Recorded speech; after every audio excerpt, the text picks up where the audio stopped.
July 29th, 2023.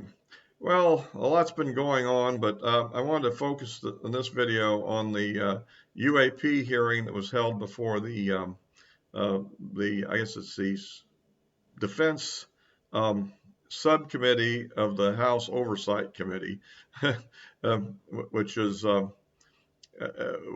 addressed the UAP issue and had three guests, most notably, of course, the whistleblower, David Grusch, who was a former Air Force officer, former retired major, and who had also worked for the National Reconnaissance Office and the Geospatial Intelligence Agency, and had been assigned to work with the UAP task force before the Aero group was formed.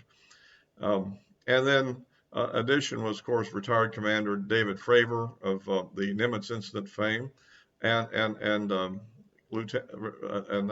retired Lieutenant Ryan Graves, who was an F-18 pilot, I think from the Theodore Roosevelt, that encountered some really strange objects back in the 20-teens, and considers them to be a major flight hazard. So anyway, so that's kind of the panel that was there, and the topic.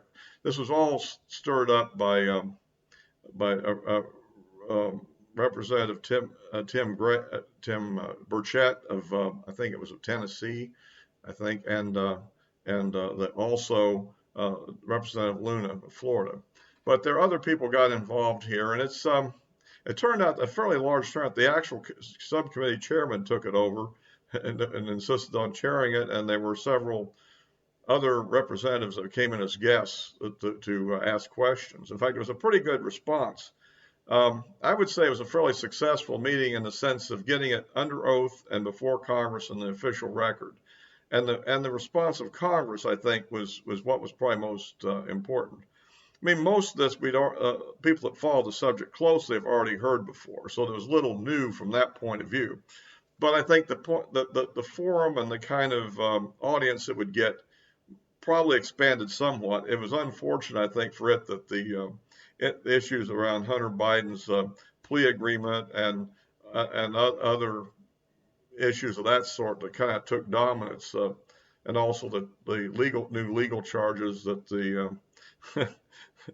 the Jack Smith filed against Trump. I mean, these are all kind of obscured this more than it'd been nice if this had come off in a more clear and uncluttered news cycle.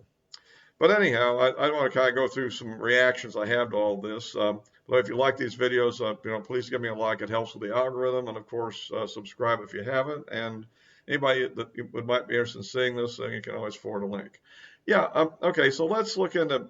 I think one of the things I find interesting about all this is the reaction that among the UFO community, who are so paranoid at this point that they immediately think, oh, the Grusch has got to be a front man. He's got to be a false flag. He's a stooge. He can't be for real. And then you have all the people that are with, let's say, the establishment view that this whole UFO thing is probably nonsense anyhow.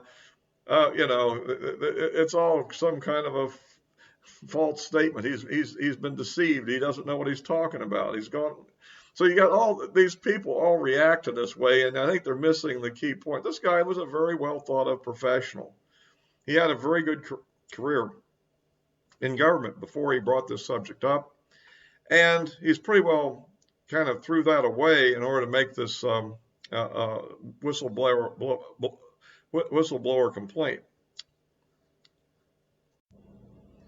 So effectively, let's put it this way, if he's lying, I think he probably ends up going to prison.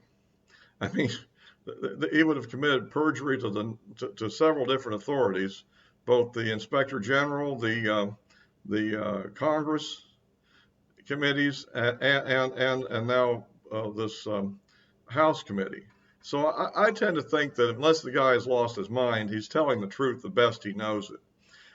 And the idea that he claims, in fact, here was one piece of new evidence that we hadn't, or information we didn't have before, was the fact that he had some 40 different contacts that provided him this information. I'm a little bit nervous when he made that comment, by the way, because you put something that specific down and it turns out to not be right, let's say it's only 35, I mean, I'm just saying that could be a problem. But at any rate, the but that's so apparently this seems to be much more widespread than I even would have imagined, actually. Uh, so, and he also has made a lot of other comments, which I think people miss. Everybody emphasizes the fact he doesn't actually have the actual evidence, but the point is, he has the information that other people can use to actually get that information.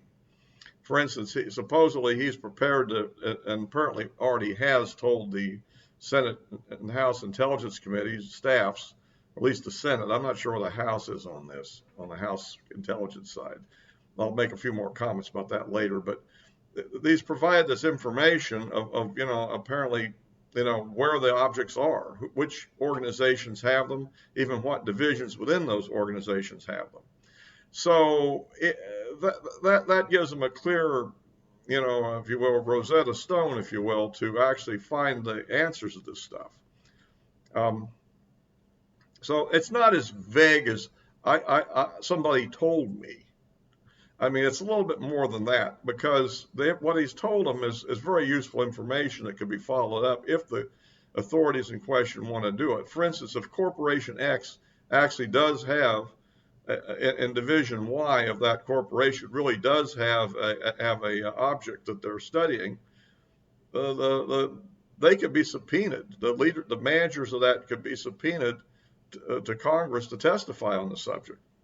And I'm pretty sure that even if they don't know, if they know they have some secret project that they're not allowed to see because of security, that somebody else below them is running, and they don't know what it is, they probably are going to do some serious checking before they testify for sure they don't have it.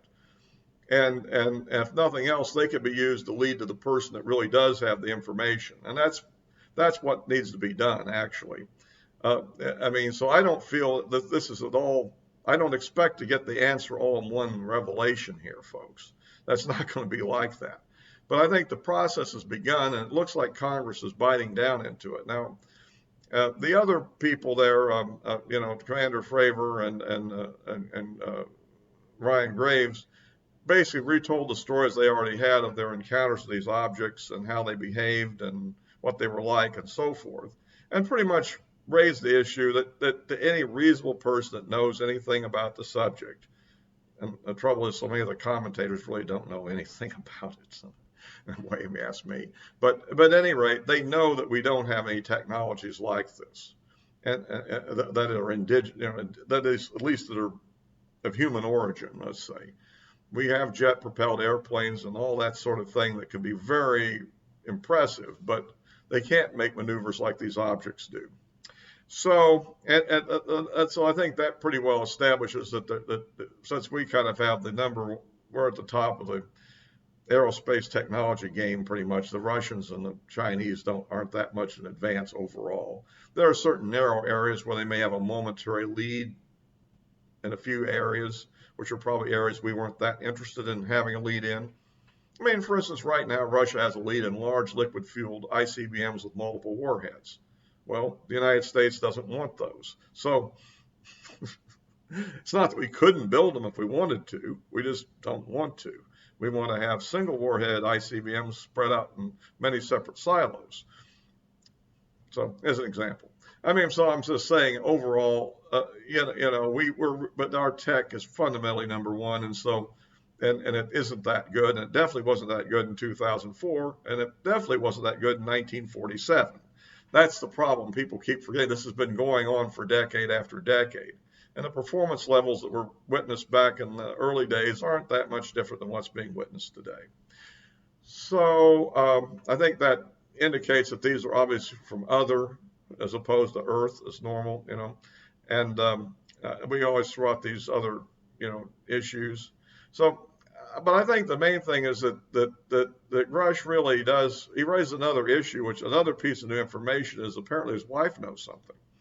Because apparently he has been subjected to some kinds of intimidation or threat. And apparently this whole thing about potential assassination is itself kind of an interesting development, which would be interesting to know a little bit more about this. I mean, because the United States government, I mean, fundamentally is not really in the business of assassinating U.S. citizens on its own soil, right? At least we hope. Now, I know Kennedy assassination people, conspiracy theorists probably would say, well, maybe you're wrong about that. Okay. And of course, there are the cases where during the Obama administration, a U.S. citizen who had joined a terrorist group and was actively involved in terrorist activities was taken out by a drone. Yes, that occurred. And I'm sure many American citizens of German ancestry that joined the German army during World War II were shot by American soldiers in combat. But that's not what I'm talking about. As a domestic issue, if somebody breaks security, I mean, they're to be arrested and prosecuted, not assassinated, right? So I know Stephen Greer feels differently. So I'm just raising the issue. That's a very provocative thing itself is worth investigating. And by the way, whoever does this, even under federal orders, could be prosecuted by local officials under state law. So that does raise up a very interesting point, which I'd like to make there. And otherwise, I mean, in a way, I'm a little nervous about him bringing that into it, but I think it relates a lot to his own case. Now, Sean Kirkpatrick of the All Domain Anomaly Resolution Office apparently is insulted by this whole hearing because he feels like he's been dissed, mainly because he hasn't been able to uncover any of these programs that Grusch is talking about, probably because he's not cleared for them and probably hasn't beaten the bushes that hard. I mean, if Grusch has really managed to accumulate the information he says, it looks to me like a lot of people have been speaking out of school. Because since Grusch is clearly not cleared for these programs, if the people were cleared, shouldn't have been talking to him about them, should he? Well, maybe they thought, I don't know. I mean, should they? I mean, I think that's an interesting issue in itself, which may have a little bit to do with why they're a bit reluctant to come forward. Because they themselves could be in definitely career trouble and potentially prosecution. Although I'd like to make a comment about that. Nobody ever has been prosecuted for unauthorized release of information about alien spacecraft that are in the possession of the U.S. government, right? I never heard of such a case. I mean, and in fact, actually putting somebody on trial in federal court on that one principle, they would be destroying the number one secret of the whole subject anyhow. I mean, the number one secret about UFOs is that there actually are UFOs, right? I mean, the details about what we know about them and what they look like and what we found out inside, all those things, well, that's interesting. But the real secret is we have them in the first place, if in fact we do, right? So that's why actual formal prosecution would be difficult. I mean, if they say, okay, he released very sensitive classified information, his defense attorney would go, and what exactly did he release? I don't know. I mean, can we really have a star chamber trial under our system? Usually a lot of things get released, and in fact, often in these cases, they don't really prosecute in order to keep the secret, right? And, you know, maybe go with a plea bargain or I don't know. I mean, in other cases where the damage is clearly done, our adversaries know what's been revealed. We told who the spy was inside the Kremlin. Of course, the guy will be put on trial and given the full extent of the law. But at any rate, I guess that's where the assassination option comes in, right? If you do this, you're not going to be prosecuted. There's something else going to happen. And that gets into the whole issue, are these programs illegal? And I've already addressed that in a previous video that I question whether, at least what I perceive to be the case, you know, is necessarily illegal, or it's in what I call a gray area, perhaps, that was authorized at some time and nobody countermanded it, maybe, possibly. But at any rate, this sort of thing never came up there. The general idea was that well, if they're actually diverting money from other authorized programs, or I still think there's subterfuge going on that might not make it directly illegal. For example, I just remember ATIP itself was a perfect example of the advanced aerospace threat identification program. Well, if money was appropriate, well, actually that money was not appropriate for that directly, as we know the whole story on that. But the point I'm making is even the OSOP that was before that were both misleading titles, and that anybody that wasn't in the know would have thought that it was just a threat working group trying to figure out, well, what threat might be coming down the road in a few decades ahead, and what kind of R&D should we be doing now so that we could actually build a countervailing, start a program 20 years from now that would be able to incorporate these basic technologies, something like that. Because, a lot of these programs, have, like, take the F-22, studies of future programs were going almost as soon as the F-15 was built, and the actual beginning of what led to the F-22 started in January of 1982. So, as an example, and yet the plane was never reached full initial operating capability until 2005. But perhaps studies on the technologies could have been predating that by several years still, This is the kind of thing that you have,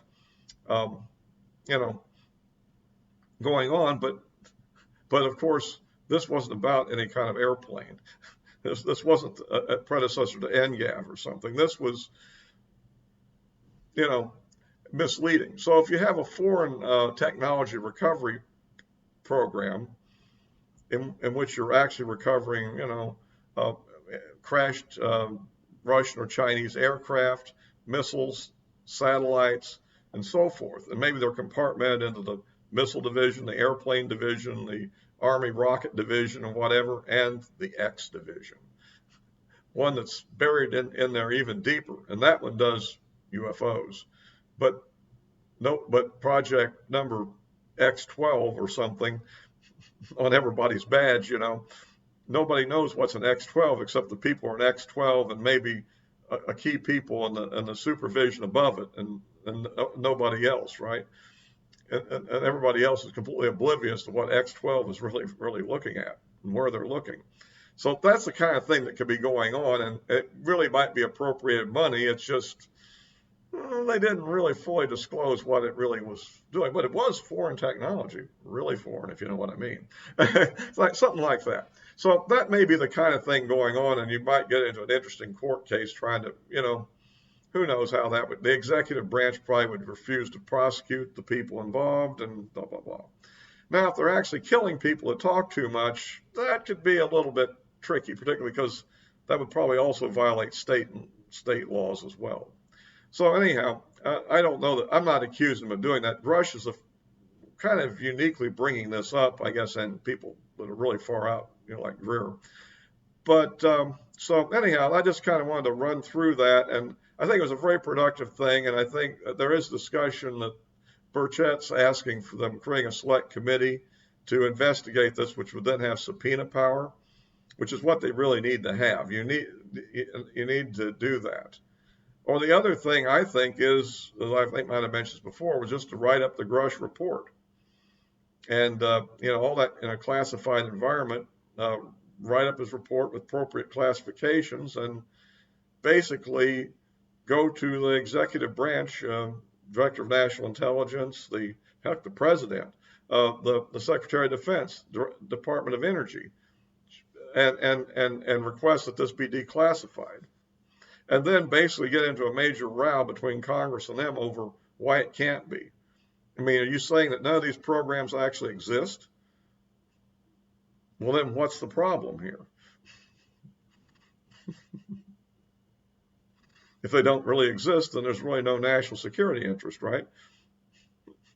If they do exist, then there's an issue, and then they're admitting they exist. That's the basic line of argument, I think, to make. And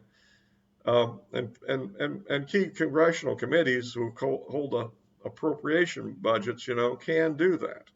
So anyway, that's what I would suggest going forward, and also just basically getting subpoena power and going after the leaderships of these various groups that he alleges has it, and find out what they have to say about it. Eventually, I still think that whoever runs the show, which is the other thing I think I would like to mention, is I don't think we really know who really knows about this all. I mean, apparently Sean Kirkpatrick doesn't know. He's seen no evidence of such things. And remember, Chris Mellon, who's a big guy in this whole effort, right? He claimed when he was the Deputy Undersecretary of Defense for Intelligence, he didn't know. Admiral Wilson at J2 staff didn't know. I mean, who does? Well, somebody, but it's a different group. And like I said, I think this group, if enough pressure is put on them, will probably come forward to the appropriate congressional appropriators and authorizers and try to have a chat and try to negotiate a deal. And then maybe we can get somewhere with at least some kind of an acknowledgement of what's going on. While if there's anything that really does need to be kept secret, like, how we obtain things or whatever, there could be things that need to be remain secret. That's, have we really successfully reverse engineered any technology? I tend to think very little personally, but I could be wrong. I mean, a lot of the UFO people think we've got our own saucers and stuff, but the big triangle, the TR-3B.